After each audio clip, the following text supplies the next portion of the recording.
नारनूंद हल्का चिल्ला चिल्ला के बोल रहा है कि अब की बार सुकराईनाथ। प्रचार है कि सुकराईनाथ जी टिकट लेकर के आए, सुकराईनाथ जी चुनाव लड़ें। सुकराईनाथ महाराज ने फिर तमाम राजनेताओं की, विशेष तौर से नारनूंद के जो टिकटार्थी हैं, उनकी नींद हराम क्यों करके है? और वो ये कह रहे हैं कि महाराज जी आप चुनाव लड़िए, लोगों को सुकून से जिंदगी को जीना सिखाने के लिए। जब तक इनको टिकट नहीं मिल जाती तब तक ये लोगों के सामने यही कहेंगे कि मेरा कोई इरादा नहीं था, मेरी राजनीति में कोई रुचि नहीं है। लेकिन जब टिकट मिल जाएगी तब कहेंगे कि जो आदेश। अगर टिकट हम ले भी लें तो हम कोई पाकिस्तानी थोड़ी ना। आपने अभी जिक्र किया कि मैं कानून का पक्षधर हूँ, भारतीय संविधान को मानने वाला हूँ, लेकिन ये संविधान तब कहा जाता है जब आप किसी की गर्दन काटने के लिए 1 करोड़ रुपए का इनाम रख देते हैं। पुलिस के प्रति जो आस्था या जो एक भावना है, उस भावना पर जब ठेस पहुंचती है तो मैंने अभी कहा कि मैं भी भारतीय नागरिक हूं। ऐसे गद्दारों को भारत में जीने का कोई अधिकार नहीं। कि सुकराईनाथ बीजेपी के प्रति ज्यादा समर्पित है, वहीं कांग्रेस से आपको नफरत है। जो भी पार्टी सत्ता में होगी, कार्य तो उसी पार्टी को करने पड़ेंगे। हरियाणा में अगर बदलाव हो जाता है तो क्या सुकराईनाथ फिर आने वाले समय में भूपेंद्र सिंह हुड्डा के साथ भी खड़े नजर आएंगे? भूपेंद्र हुड्डा जी से अब अगर मैं फोन करूं तो वो डायरेक्ट फोन उठाते हैं। सुकराईनाथ की भाषा जो है वो बदली बदली नजर आती है। क्यों? क्योंकि आमतौर पे आपके मुंह से हमेशा बीजेपी की बात सुनने को मिलती थी, और आज पहली बार आप मुखर होके भूपेंद्र सिंह हुड्डा की भी तारीफ कर रहे हैं। अगर भूपेंद्र सिंह हुड्डा आपको कांग्रेस पार्टी की तरफ से नारनूंद विधानसभा क्षेत्र से टिकट देते हैं तो क्या आप चुनाव लड़ेंगे? जहां राष्ट्रीयता की साधना को खतरा हो, वहां एक संत को अपना सब कुछ छोड़ देना चाहिए, वहां आगे आना चाहिए। तो इसका मतलब ये हुआ कि महाराज जी, चाहे वो बीजेपी की बात हो, कांग्रेस की बात हो या किसी भी पार्टी की बात हो, तमाम नेता ऐसे गिरी हुई हरकतें करते हैं। उन लोगों के बराबर जाके बैठूंगा जो लोग इलेक्शन में नजदीक आते करोड़ों करोड़ों रुपए की शराब पिला देते हैं। लोग कहते हैं कि सुकराईनाथ जी को ना पंगे लेने में मजा आता है, विवादों से लगातार आप घिरे रहते हैं। नशेड़ी लोग, बिल्कुल 2 कौड़ी की उनकी औकात नहीं है। उन लोगों को भी अगर मैं राजनीति में आता हूं तो मुझे हाथ जोड़ के नहीं पेश आना पड़ेगा और कहना पड़ेगा भाई वोट देना, चुपक जैसी 1 बोतल भी देनी पड़ेगी। महाराज की जैसे ही सिक्योरिटी कम होती है तो उसी समय कोई बहाना बनाते हैं कि मेरी जान को खतरा, मुझे जान से मारने की धमकी दी गई। सुकराईनाथ की नज़र में आने वाले 2024 के चुनाव में बीजेपी की सरकार बनेगी, कांग्रेस की बनेगी या फिर गठबंधन की सरकार बनेगी? विधायक बनने को हर आदमी तैयार है। तमाम जो महाराज हैं, साधु संत की बात करें, बाबाओं की बात करें, हर कोई गंडे तागे देता है, तो क्या आप भी गंडे तागे देते हैं? ये मेरे बस का काम नहीं, मैं नहीं करता। दोस्तों नमस्कार, बिंदास हरियाणा पर मैं हूं आपका बिंदास दोस्त अजय लोहन। बिंदास हरियाणा के खास कार्यक्रम, खास शख्सियत में आज हमारे साथ खास मेहमान मौजूद है, सुकराईनाथ योगी जी। योगी जी, स्वागत आपका बिंदास हरियाणा। अभिनंदन आपकी पूरी टीम का। बिंदास हरियाणा के सभी बंधु यहाँ पर पहुंचे अपनी पूरी प्रतिबद्धता के साथ, स्वागत है। आभार जी। तमाम हरियाणा वासियों को, देशवासियों को हम बता दें कि ये वही शख्स है, जब कभी भी योगी आदित्यनाथ जी हरियाणा में प्रवेश करते हैं, हरियाणा में पहुंचते हैं, तो उनकी गाड़ी में जो शख्स बैठा नजर आएगा ये वही है, उनके काफ़ी सारे करीबी लोगों में। तो महाराज जी, जब करीबी की बात आती है तो पूरा हरियाणा और विशेष तौर से नारनूंद हल्का चिल्ला चिल्ला के बोल रहा है कि अब की बार सुकराईनाथ। देखिए, आप लोग जितने भी चलचित्र के माध्यम से मुझे देख पा रहे हैं, सुन पा रहे हैं, समझ पा रहे हैं, उन सभी बंधुओं से, आपके दर्शकों से, मेरे श्रद्धालुओं से, श्री दादा कालापीर जी महाराज के भी श्रद्धालुओं से, और इस मठ से जुड़ा हुआ प्रत्येक शुभचिंतक बंधु मुझे अभी जो देख पा रहा है जी, उनके साथ साथ आपके YouTube से जुड़े हुए जितने भी आपके दर्शक हैं, उन सबको भी मैं ये बता देना चाहता हूँ कि एक संत सबका करीबी होता है। योगी आदित्यनाथ जी एक संत हैं, राजनेता बाद में है, उससे पहले वो एक धर्म नेता है। जो व्यक्ति धर्म की पताका लहराता है वो एक सन्यासी हो सकता है, और सन्यासी विद्रोही भी हो सकता है, लेकिन योगी आदित्यनाथ पाप के प्रति, पाप के विरुद्ध एक विद्रोही सन्यासी के रूप में भी और हिंद हृदय सम्राट के रूप में भी जाने जाते हैं। मैं समझता हूं कि हम सारे देशवासी ही उनके करीबी हैं। हम सब योगी आदित्यनाथ जी जिस धर्म ध्वजा को लेकर के आगे चल रहे हैं उनके पक्षधर हैं, और हम सब उनके शुभचिंतक हैं, वो हमारे अभिभावक हैं। मैं समझता हूँ कि जिस प्रकार एक पिता अपने पुत्र से प्रेम करता है, इसी तरह योगी आदित्यनाथ जी महाराज का मेरे ऊपर कृपा दृष्टि है, और उनका एक आशीर्वाद भी है, और उनका पूरा आशीर्वाद इसके साथ साथ मैं कहना चाहूँगा कि रही बात नारनौंद की, जी मेरे लिए नारनौंद, जींद, बरवाड़ा, उचाना सब बराबर हैं और मेरे लिए पूरे हरियाणा की नहीं बल्कि भारत की जनता एक समान है। नारनौंद जनता के अंदर मैं समझता हूँ कि ये प्रचार है कि सुखराय नाथ जी टिकट लेकर के आएँ, सुखराय नाथ जी चुनाव लड़ें। बहुत लोग मेरे को फ़ोन करते हैं, मैं बहुत फ़ोन उठाता हूँ तो पहली आवाज़ लोगों की यही रहती है कि जी आप आओ राजनीति में।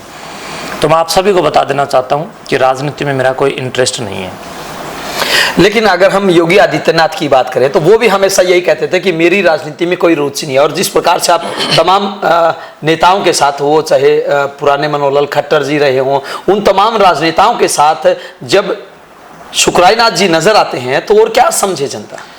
देखिए, जिस प्रकार एक धर्म नेता कार्य करता है उसी तरह एक राजनेता भी अपने गरिमा के अनुसार कार्य करता है। जी आदरणीय सम्माननीय खट्टर साहब इस हरियाणा राज्य के गौरवान्वित मुख्यमंत्री रहे हैं। योगी आदित्यनाथ जी देश के सबसे बड़े सूबे के मुख्यमंत्री पीछे भी थे और अब भी हैं। जी मैं समझता हूं कि अपने राजा से मिलना और योगेश्वर राम की परंपरा में, योगेश्वर श्री कृष्णचंद्र जी महाराज की परंपरा में, ऋषियों की परंपरा में, योगियों की परंपरा में, उपासकों, साधकों सबकी परंपरा में आप देख सकते हैं कि साधु संत और राजनेता आपस में मिलते जुलते रहे। यहाँ तक कि राजभवन में साधु सन्यासी कुलगुरु के रूप में रहे। आप चक्रवर्ती सम्राटों में देख लें, परिव्राटों में देख लें या अन्य किसी राजा के यहाँ देख लें, एक संत उनका कुलगुरु रहा है।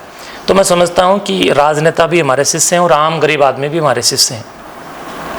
हम गरीबों के बीच जितने ज़्यादा रहते हैं शायद उतना तो मैं राजनेताओं में कभी रहता ही नहीं, कभी जाता ही कम हूँ। तो जो वो तो आपको दिखाई नहीं देता है। मैं समझता हूँ कि एक राजा की तरफ प्रजा का ध्यान होता है और उस ध्यान की वजह से लोग इस प्रकार के प्रश्न करते हैं, इस प्रकार की सोच रखते हैं। और देश का दुर्भाग्य है कि कोई भी व्यक्ति अच्छा काम करे तो उसको राजनीति से लोग जोड़ के देखते हैं। मैं समझता हूँ ऐसा नहीं होना चाहिए जी। लेकिन सुखराय नाथ महाराज ने फिर तमाम राजनेताओं की, विशेष तौर से नारनौंद के जो टिकटार्थी हैं, उनकी नींद हराम क्यों कर रखी है? देखिए, बहुत सारे राजनेता मुझे फ़ोन कर रहे हैं और व्यक्तिगत रूप से भी मिल रहे हैं जी, और वो ये कह रहे हैं कि महाराज जी आप चुनाव लड़िए, आप चुनाव में राजनीति में आप भाग लीजिए। लेकिन मैंने उन सब से भी यही कहा है कि मेरा राजनीति में कोई इंटरेस्ट है ही नहीं और मैंने किसी की कोई नींद हराम नहीं कर रखी। अगर कोई राजनेता भी इस वीडियो को देख रहा है या आम जनता भी इस वीडियो को देख रही है तो मैं अपीलबद्ध हूँ कि मैं किसी की नींद हराम करने के लिए पैदा नहीं हुआ हूँ, बल्कि मैं तो लोगों को सुकून से ज़िंदगी को जीना सिखाने के लिए, एक गोरक्षनाथ जिस प्रकार नाथ संप्रदाय के प्रवर्तक रहे जी, ऐसे महान प्रवर्तकों की वाणियाँ या ऐसे महान प्रवर्तकों के जीवन पद्धति या उनकी जीवन शैली या आदर्श दिनचर्या मैं अगर समाज तक बढ़ाऊं, फैलाऊं, प्रसारित करूं, प्रचार करूं, सिद्ध महायोगी लद्दाईनाथ जी महाराज हो, सिद्ध महायोगी कलाईनाथ कालापीर जी महाराज हो, उनकी अच्छाइयाँ समाज में फैलाऊं, इसके लिए मैं कार्य करता हूं। और नशा विरोधी मेरी मुहिम है, वो कोई अब नई नहीं है। पिछले 10 साल से हम नशे के खिलाफ समाज को जागरूक कर रहे हैं। और कुछ जो लालची, जो ये मौसमी मेंढक हैं राजनेता, उनको लगता है कि ये सुखराय नाथ कहीं ना कहीं हमारे रास्ते का रोड़ा ना बन जाए।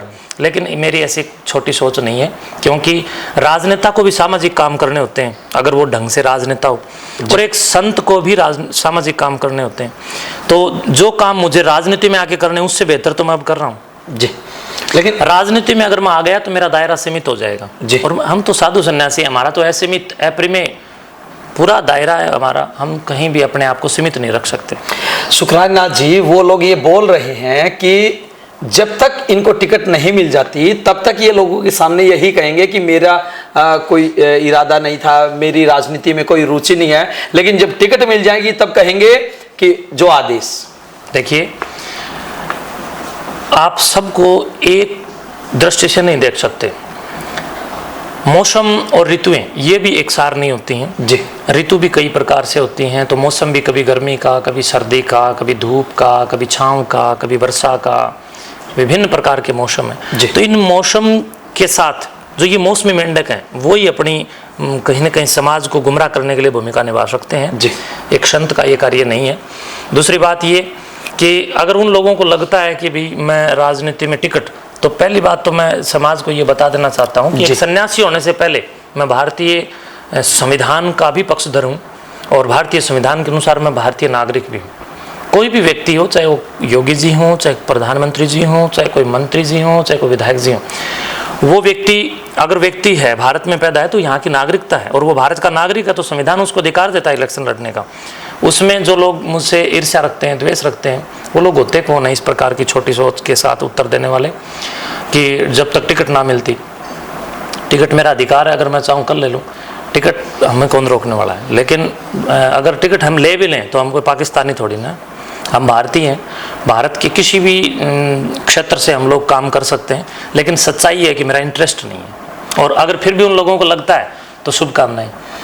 शुक्रानाथ जी, आपने अभी जिक्र किया कि मैं कानून का पक्षधर हूँ, भारतीय संविधान को मानने वाला हूँ, लेकिन ये संविधान तब कहा जाता है जब आप किसी की गर्दन काटने के लिए 1 करोड़ रुपए का इनाम रख देते हैं। देखिए, मैंने भारत के किसी भी व्यक्ति की गर्दन काटने की कोई बात नहीं कही थी। वो बात एक आतंकवादी को लेकर के थी और जिस समय पूरा देश दर्द में था, जिस समय पूरे देश की लोक आस्था, पूरे देश की फौजियों के प्रति जो आस्था, पूरे देश की पुलिस के प्रति जो आस्था या जो एक भावना है, उस भावना पर जब ठेस पहुंचती है, तो मैंने अभी कहा कि मैं भी भारतीय नागरिक हूँ, मेरी भी आत्मा को ठेस पहुंचती है जब देश को ठेस पहुंचती है। राष्ट्र प्रथम, नेशन फर्स्ट। तो जब बात राष्ट्रीयता की अनन्य साधना में बाधा फैलाने वाले लोगों की आती है, तब शुक्रानाथ डंके की चोट पर इस बात को कह सकता है कि ऐसे गद्दारों को भारत में जीने का कोई अधिकार नहीं, जो छोटे छोटे मासूम बच्चों के प्राणों और उनके खून के प्यासे होते हैं और जो आतंक फैलाते हैं, जो दुष्टता फैलाते हैं। राजतंत्र को कहीं ना कहीं कड़क नियम कानून बनाने चाहिए और इस प्रकार के जो गद्दार लोग हैं उनके ऊपर एक्शन लेना चाहिए, ताकि हम लोगों को 1 करोड़ या 50 लाख का इनाम रखने की ज़रूरत ही ना पड़े। मेरा काम समाज को मोटिवेट करना भी है, वो मैंने एक समाज को मोटिवेट करने के लिए और दुख के समय में अपने राष्ट्र के साथ खड़ा हूँ, मैं इस बात के संदेश देने के लिए भी कही थी। शुक्रानाथ जी, अगर हम बात करें पार्टियों की, तो ऐसा कहा जाता है कि शुक्रानाथ बीजेपी के प्रति ज़्यादा समर्पित है, वहीं कांग्रेस से आपको नफरत है।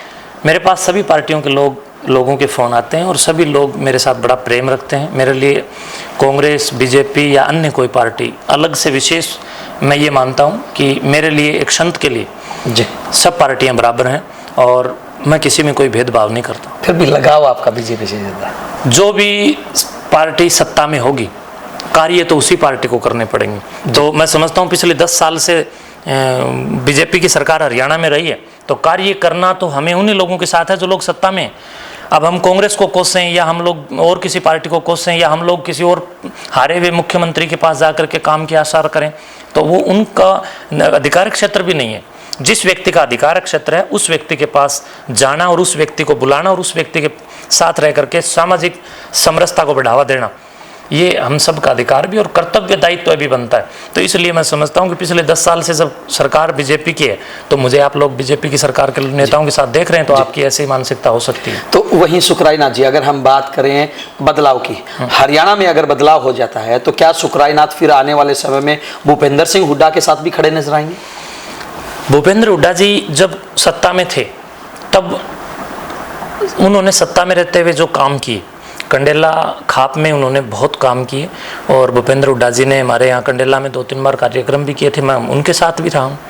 और भूपेंद्र हुड्डा जी से अब अगर मैं फ़ोन करूँ तो वो डायरेक्ट फ़ोन उठाते हैं, और चाहे वो मुख्यमंत्री रहे हों तब भी वो डायरेक्ट बात करते थे, आज भी वो डायरेक्ट बात करते हैं। एक स्वाभिमानी व्यक्ति है और मेरी नज़र में वो व्यक्ति जिस प्रकार एक संतों की आत्मा होती है ना, ऐसी ही आत्मा खट्टर साहब की थी, ऐसी ही आत्मा मैंने तो देखो व्यक्तिगत रूप से मैं दोनों को ही जानता हूँ, तो दोनों व्यक्ति मेरे लिए एक जैसे हैं और दोनों व्यक्ति वास्तव में अपनी अपनी जगह पर दोनों ही फिट हैं और अपनी अपनी जगह दोनों ही हिट है। महाराज जी, शुक्रानाथ की भाषा जो है वो बदली बदली नजर आ रही है। क्यों?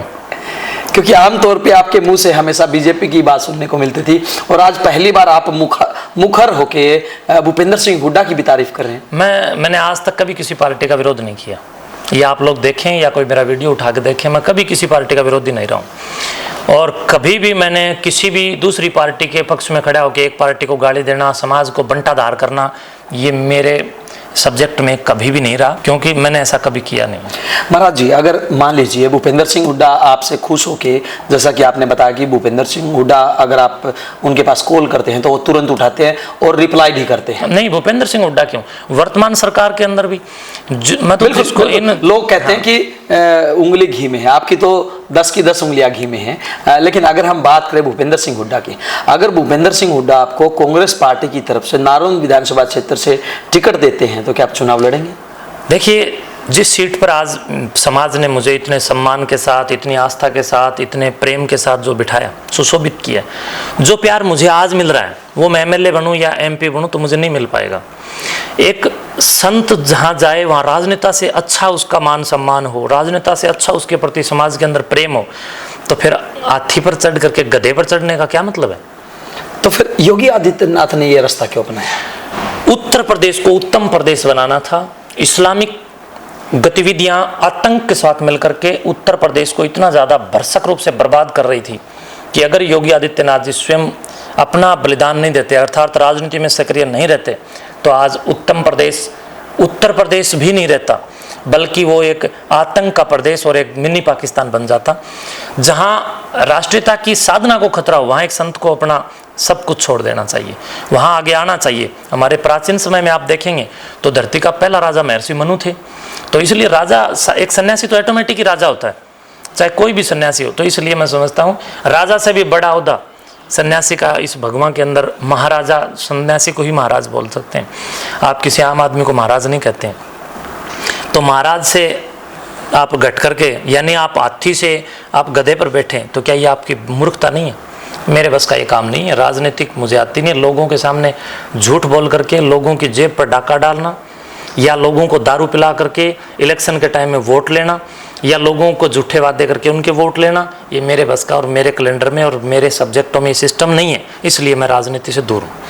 तो इसका मतलब ये हुआ कि महाराज जी, चाहे वो बीजेपी की बात हो, कांग्रेस की बात हो या किसी भी पार्टी की बात हो, तमाम नेता ऐसे गिरी हुई हरकतें करते हैं।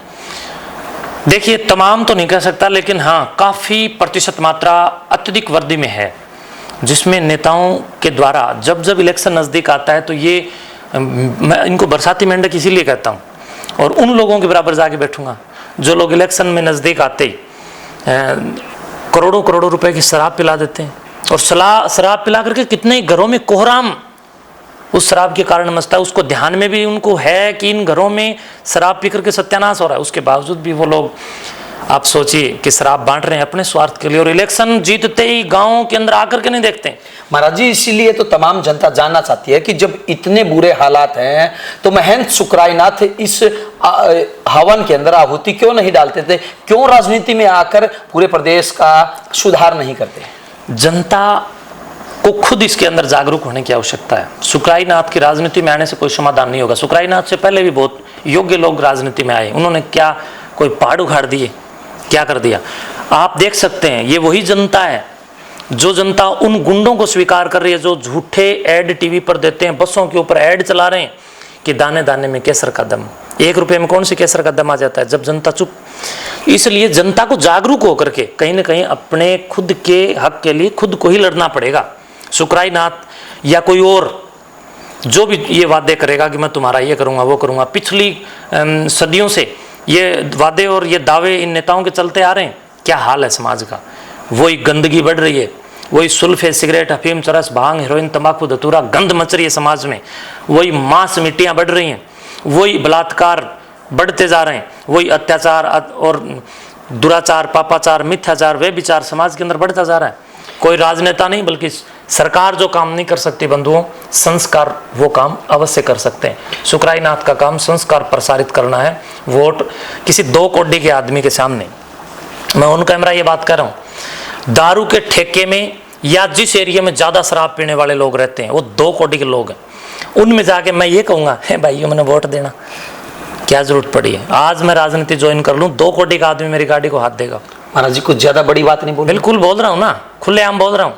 नशेड़ी लोग बिल्कुल 2 कौड़ी की उनकी औकात नहीं है। उन लोगों को भी अगर मैं राजनीति में आता हूँ तो मुझे हाथ जोड़ के नहीं पेश आना पड़ेगा और कहना पड़ेगा भाई वोट देना, चुपक जैसी 1 बोतल भी देनी पड़ेगी। तो ये काम मेरे बस का नहीं है। जनता जनार्दन इसमें बुरा ना माने बल्कि समझे, जाने और परखे कि क्या इस प्रकार के गुंडों ने तुम लोगों से झूठ बोल करके वोट पिछली सदियों में कितनी बार नहीं लिए होंगे, और क्या वो लोग इलेक्शन जीतने के बाद में आप लोगों के बीच में दिखाई पड़ते हैं? एक बार एक एमएलए यहीं वोट मांगता है और फिर इलेक्शन जीतते या तो दिल्ली कोठी ले लेता है या फिर चंडीगढ़ कोठी ले लेता है।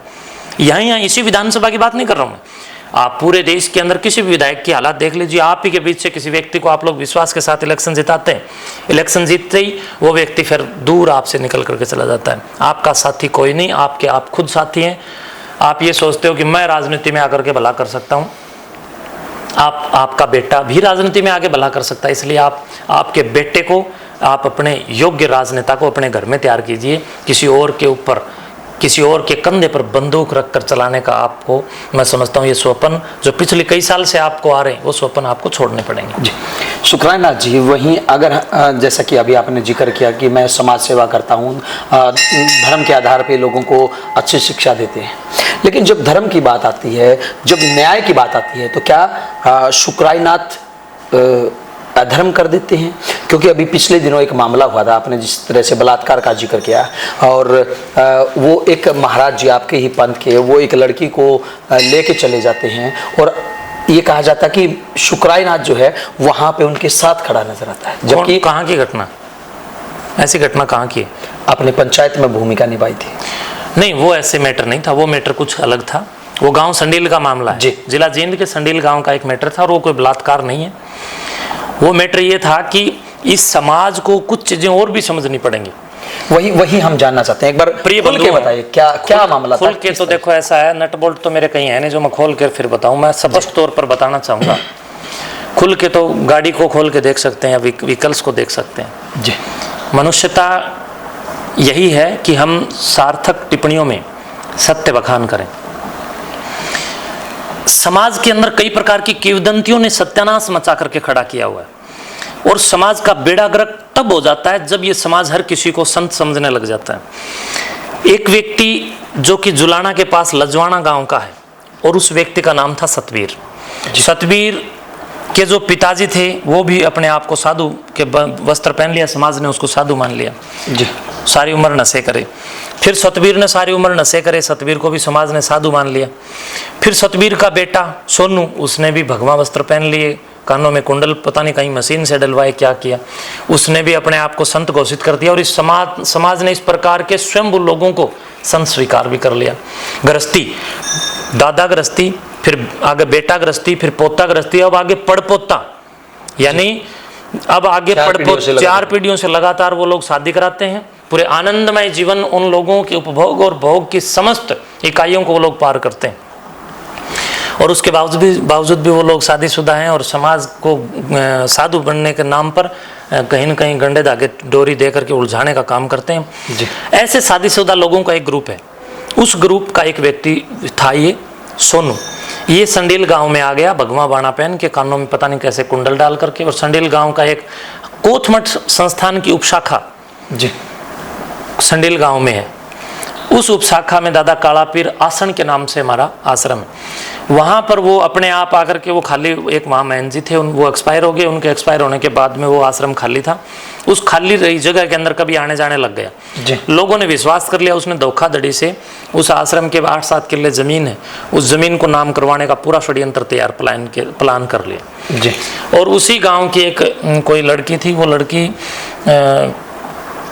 उसके पास आने जाने लगी जी। जाट परिवार की लड़की थी। उस लड़की को भी उसने भगवा वस्त्र दे दिया, वो लड़की भी भगवा वस्त्र पहन के वहीं रहने लगी। तो मैंने उसको पता चलता ही, क्योंकि जो मेरे दादा कालापीर जी महाराज की जो संस्था, इस संस्था के जितनी नीचे संस्थाएं उपशाखाएं हैं उन पर क्या हो रहा है मुझे तो ध्यान रखना है, मेरी जिम्मेदारी है जी। तो मुझे मालूम पड़ते वहाँ की पंचायत ने आकर के यहाँ मुझे लिखित रूप में दिया और बताया, पूरा मामला संज्ञान में लिया, और हमने तुरंत उस पर हस्तक्षेप करते हुए वहाँ पर अपना मेहनत बिठा दिया जी। गांव वालों ने नंदाई नाथ उसने अपना नाम रख लिया, तो सोनू ने, तो नंदाई नाथ और उस लड़की को वहाँ से गांव वालों ने निकाल दिया जी। निकालने के बाद हमने अपना मेहनत बिठा दिया। अब नंदाई नाथ ने उस लड़की के साथ रहना शुरू कर लिया, और उन लोगों ने हाई कोर्ट में जाकर के कहा कि हमारे डेरे पे कब्जा कर लिया और हम अपनी मर्जी से अपने साथ रह रहे हैं। आजकल कोर्ट भी मैं समझता हूँ कि इस प्रकार के अधिकार में देता है कि जिसमें हर कोई व्यक्ति किसी के साथ कोई रह सकता है, तो वो लेडीज उसके साथ रह रही है, उसके लिए वो अधिकार उनको दे रखे हैं। उस मामले में उसने पुलिस को फंसाने के लिए पुलिस पर झूठे साचे इल्ज़ाम लगा करके पुलिस के खिलाफ हाई कोर्ट में जा करके कोर्ट को भी गुमराह करने का काम उस बंदे ने किया जी। और फिर उस मामले की जांच हाई कोर्ट के माध्यम से जब आई तो उस जांच में मैं शामिल हुआ था, उस पंचायत में मैं शामिल हुआ था, लेकिन वो जांच चल रही है अभी, वो कानूनी प्रक्रिया और जांच का एक विषय ये भविष्य के गर्भ में है। अब देखो उसका रिजल्ट क्या आता है। जी महाराज जी, एक बात और, जब से आप गद्दी पर आसीन हुए हैं, लोग कहते हैं कि शुक्रानाथ जी को ना पंगे लेने में मजा आता है, विवादों से लगातार आप घिरे रहते हैं। बंधुओं, थोड़ा सा अतीत में जाकर के गौर करें, पंगे थे किसके साथ नहीं। आप लोग जो मुझे भी देख पा रहे हैं, आप भी अच्छा काम करके देखो। दुश्मन इसी ने इतनी आसानी से थोड़ी बनते हैं। दुश्मन बनाने के लिए अच्छे काम करने पड़ते हैं, बहुत भले करने पड़ते हैं, जब जाके सिर पे कुल्हाड़े लोग मारने को चलते हैं। आप बुरे काम करने लग जाओ, सुल्फा पिलाने लग जाऊँ मैं अभी यहाँ, एक भी मेरा दुश्मन नहीं रहेगा। दारू पिलाने लग जाऊँ, मेरा एक भी दुश्मन नहीं रहेगा। स्मैक पिलाने लग जाऊँ, मेरे पास 20-50 लंगवाड़े बैठ करके मेरे पैर दबाएंगे, सेवा करेंगे, महाराज की जय हो। महाराज जैसा तो कोई है ही नहीं। हर एक गांव की ये समस्या है। अगर वहाँ रहने वाला योगेश्वर अगर नशा करेगा, औरों को भी करवाएगा, वो बुरे कामों में लिप्त रहेगा, तो लोग उसकी सेवा करेंगे, चरण चुम्बन करेंगे। लेकिन कोई व्यक्ति अगर अच्छे कार्य सुधांशु होकर के करता है, तो वो लोग उस संत का, उस योगेश्वर का या उस अच्छे व्यक्ति का वो विरोध करते हैं। पंगे लेने में मुझे शौक नहीं है, नशेड़ियों का जो मेरे से पंगे ले रहे हैं। हरियाणा के अंदर हमारा पंजाब से लगता हुआ जो हरियाणा का बेल्ट है, उसको आप जा कर के एक बार धरातल पर देखिए कि उस धरातल को रसातल में दसाने के लिए कुछ गुप्त शक्तियां काम कर रही हैं, जो कि स्मैक को बड़ी संख्या में पंजाब से हरियाणा में प्रवेश करवा रही हैं। अरे लोगों, 8, 9, 10, 11, 12, 13, 14, 15, 16 साल तक की उम्र के बच्चों को त्राहिमाम करते हुए उनके परिवारजनों को भी मैं देख रहा हूँ।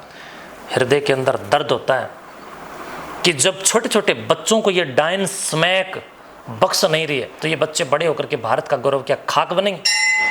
इसी नशाखोरी के खिलाफ हम लोग महायोगी कालापीर जी महाराज के इस मठ की तरफ से नशा मुक्ति अभियान को लेकर के गांव-गांव में, गली-गली में, घर-घर में, मोहल्ले-मोहल्ले में हम गए हैं और लोगों को जगाया है। जन जागरूकता के इस अभियान से बिलबिलाते हुए ये नशेड़ी बिल्ले और ये गेंडे और ये जिनकी बिसात मेरे ऊपर काम नहीं कर रही है, वो सारे तत्व है, चाहे वो गुप्त रूप से राजनेता भी क्यों ना हो, उन लोगों को मैं उनके राह का रोड़ा दिखाई दे रहा हूँ कि भाई इस बंदे ने समाज को जागरूक कर दिया।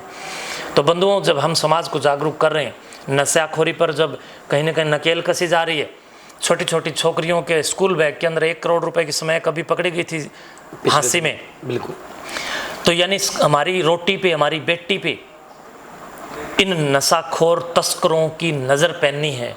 और मैं उन बच्चों को स्कूलों में जाकर, कॉलेजों में जाकर के जागरूक कर रहा हूँ। और उस जागरूकता से जब उनका नशा बिक्री में कटौती आती है, कमी आती है, तो उन लोगों को मैं रास्ते से हटाना ज़रूरी समझ रहे हैं वो लोग। तो इसलिए वो लोग मेरे से पंगा ले रहे हैं, मैं पंगा नहीं ले रहा हूँ उनसे। मुझे क्या ज़रूरत है मैं उनसे पंगा लूँ? मैं मेरे समाज की उन्नतता के लिए काम कर रहा हूँ। महाराज जी, एक बात और कही जा रही है आपको लेके कि आप समाज को बचाने की बात करते हैं, दूसरों की रक्षा की बात करते हैं, लेकिन आपकी खुद की जान को खतरा रहता है हमेशा। देखिए, 2 शक्ति हमेशा काम करती हैं, एक सकारात्मक, एक नकारात्मक। ये मेरे समय से नहीं है। आप अपनी रामायण को पढ़िए, रामचरितमानस को पढ़िए, आप अपनी महाभारत को पढ़िए, आप अपनी संहिताओं को पढ़िए, आप अपने भाष्यों महाभाष्यों में पढ़िए, आप अपने वेदों, उपनिषदों, दर्शनों या किसी भी ऋषि कणव, कणाद, कपिल, जैमिनी, पतंजलि, पाणिनि या महायोगी गुरु गोरक्षनाथ, भगवान शंकर या सप्त ऋषि मंडल या सप्त ऋषियों के बाद की ऋषियों की परंपरा या क्रांतिकारियों की परंपरा या 1,01,08,53,124 वर्ष पुरातन सनातन परंपरा के किसी भी ग्रंथ को आप पढ़िए। उस ग्रंथ में 2 ही प्रकार की शक्तियां हैं, एक राक्षसी, एक देवत्व है। तो जब आप देव शक्ति के साथ काम करते हैं तो अपने आप राक्षसी तत्व, राक्षसी शक्ति आपके खिलाफ हो जाएगी, दानव शक्ति।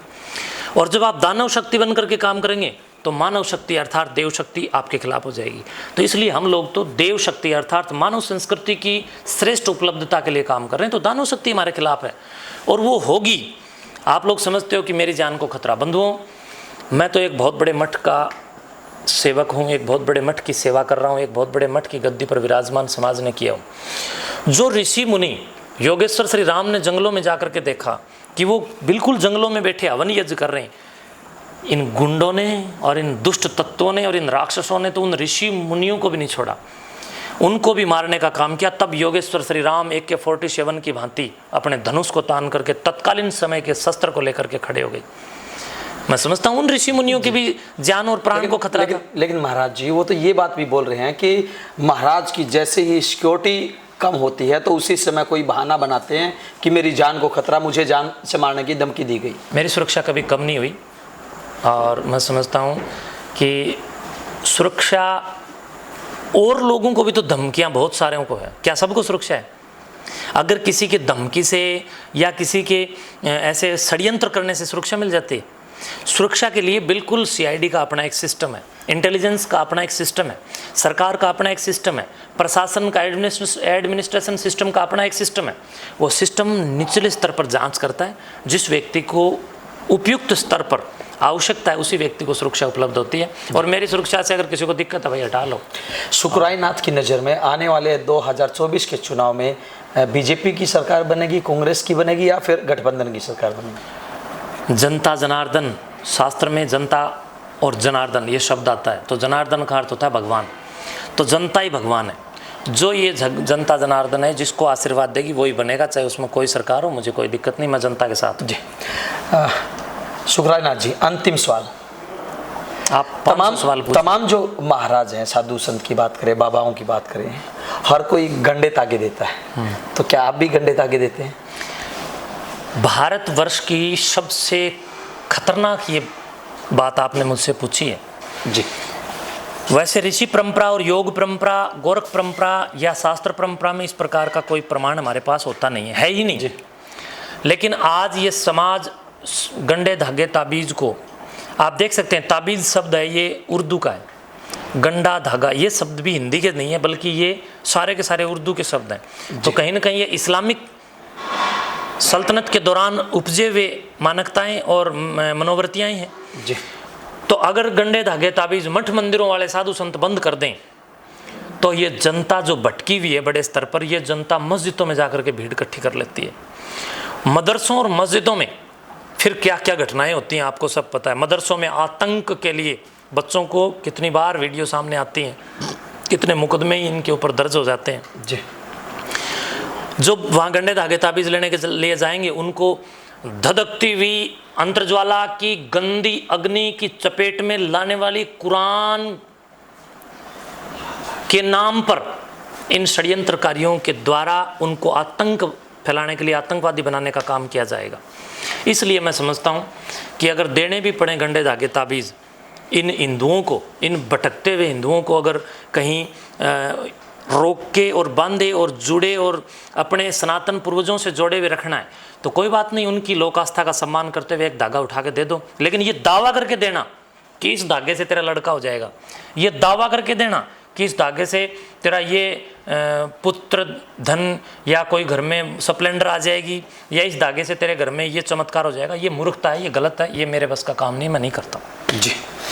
ये थे महंत शुक्राईनाथ योगी जी, जिनका साफ तौर से कहना कि भले ही तमाम राजनेता इनके राजनीति में आने की चर्चाओं को लेकर परेशान हो रहे हों, उनकी रातों की नींद हराम हो रही हो, तो इन्होंने ये साफ कर दिया है कि अभी इनका और आने वाले समय में भी राजनीति में आने का कोई मन नहीं है। ये जहां पर है वहीं पर रहकर समाज को एक नई दिशा देने का काम कर रहे हैं और आने वाले समय में और भी ज़्यादा सक्रियता निभाते हुए सामाजिक बुराइयों को ख़त्म करने का काम करेंगे। इससे भी एक मैं आपको बता देना चाहता हूँ, आप बार बार यही करे हो नींद आराम करने की बात। जो हरामखोर लोग होते हैं ना वो आराम के काम करते हैं। मेरा काम हरामखोरिता का नहीं है, मेरा काम तो राम की वरीयता को बढ़ाना है। और अगर कोई राजनेता टेंशन में है तो टेंशन छोड़ो भाई, कोई दिक्कत नहीं है। भविष्य को भविष्य पर छोड़ दो, भविष्य को सपने मत देखो। जिस दिन मेरे दिमाग में आ गई राजनीति की उस दिन मुझे आप लोगों से पूछने की ज़रूरत नहीं है जी। मेरे दिल और दिमाग में ये चीज़ें हैं ही नहीं, लेकिन जिस दिन आ गई ना मैं खुद ही धमाका कर देता जी। बिल्कुल, देखिए टेंशन जब इनके दिमाग में आएंगी तो ये खुद ही बड़ा धमाका कर देंगे। इससे भी एक कदम आगे इनका साफ तौर से ये कहना है कि लोगों को अच्छाई के रास्ते पर चलाने के लिए अगर उनको धर्म का पाठ पढ़ाया जाता है या कोई गंडा तागा दिया जाता है तो इसमें कोई बुराई भी नहीं है। अब देखना ही होगा कि जो तमाम लोग टकटकी लगाए हुए हैं कि कब पार्टियों की तरफ से टिकटों का ऐलान हो और क्या उन टिकटों के नामों में शुक्राईनाथ का नाम मिले या ना मिले, वो हर कोई ढूंढने की कोशिश कर रहा है। अब देखना ये होगा कि क्या पार्टियां इनके नाम के ऊपर फिर भी कोई रिस्क लेती है या इनको चुनाव मैदान में उतारती है।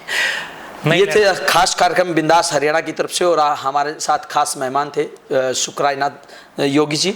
इन्होंने तमाम बातों के ऊपर विस्तार से अपना पक्ष रखा। नहीं, एक दिक्कत है आपको, आज किसी को भी छेड़ लो, हर आदमी करंट मार रहा है। विधायक बनने को हर आदमी तैयार है जी, किसी को भी। आपको भी अगर टिकट मिलती हो आप भी खुश हो गए। यही बात तो महाराज जी, लेकिन हर कोई भाग रहा है, आप ही छेड़ रहे हैं। शुक्राईनाथ केवल मात्र एक आदमी नारनौंद तहसील में है जिसको टिकट मिलती है, मिलने तैयार है, फिर भी वो व्यक्ति राजनीतिक को पसंद नहीं करता। लेकिन लोहान साहब को आज टिकट मिलती हो ना जनता जनार्दन, ये आज भी कूदने को तैयार है।